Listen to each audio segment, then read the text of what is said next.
मीरपुर नाम के शहर में तेजस अपनी पत्नी नीरू के साथ रहता था। पति पत्नी दोनों ही नौकरी करते थे। एक दिन तेजस गांव अपनी माँ के पास फोन करता है। हेलो, प्रणाम माँ।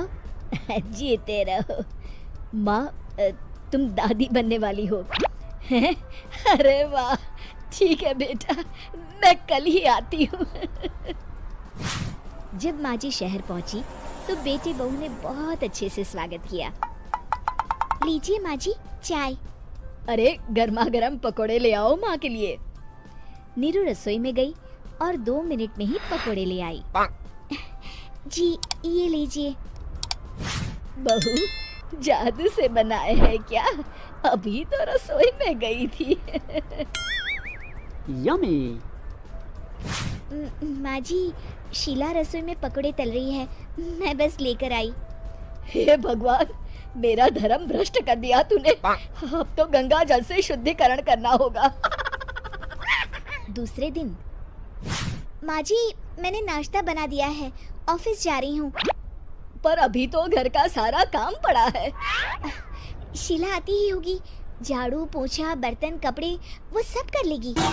हमारे जमाने में घर का सारा काम हम ही करते थे। जी माँ जी, आप बहुत होशियार हैं, मैं घर ऑफिस दोनों नहीं संभाल पाती।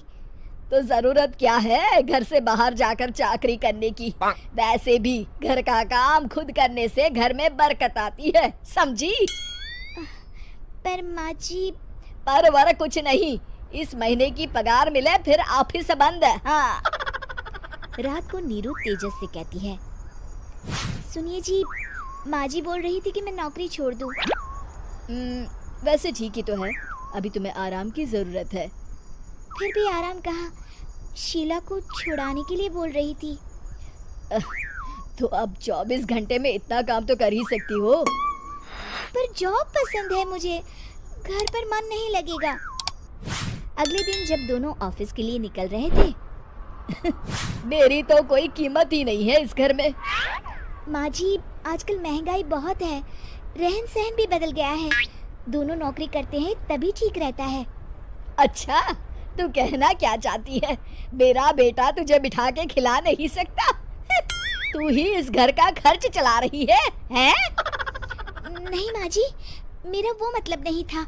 मतलब खूब समझती हूँ, ये बाल धूप में सफेद नहीं किए मैंने। हाँ। अब तो ये रोज का काम हो गया था। तेजस भी रोज की झिकझिक से परेशान हो गया था।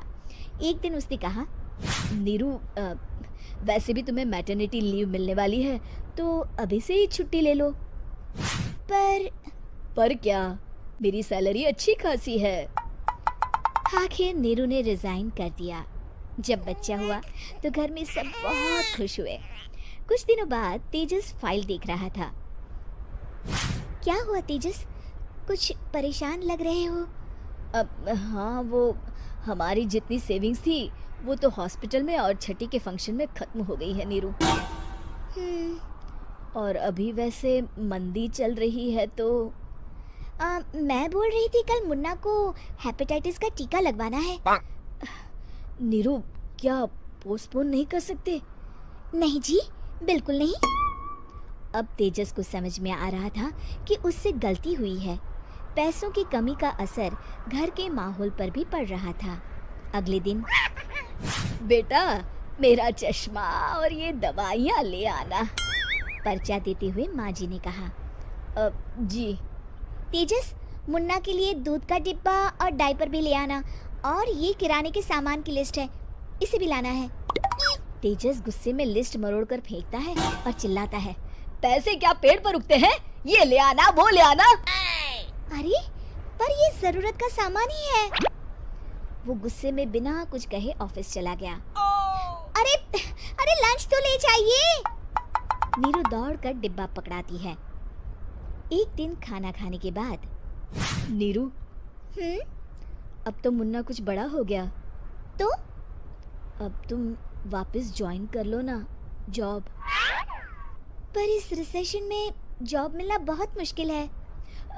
ट्राई तो करो। फिर मुन्ना? माँ जी है ना, और एक फुल टाइम मेड भी लगा लेंगे। पर माँ जी, उन्हें तो पसंद नहीं।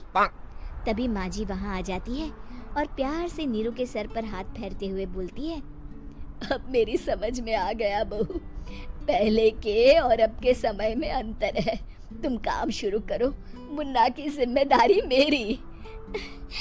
मेरी प्यारी माँ जी।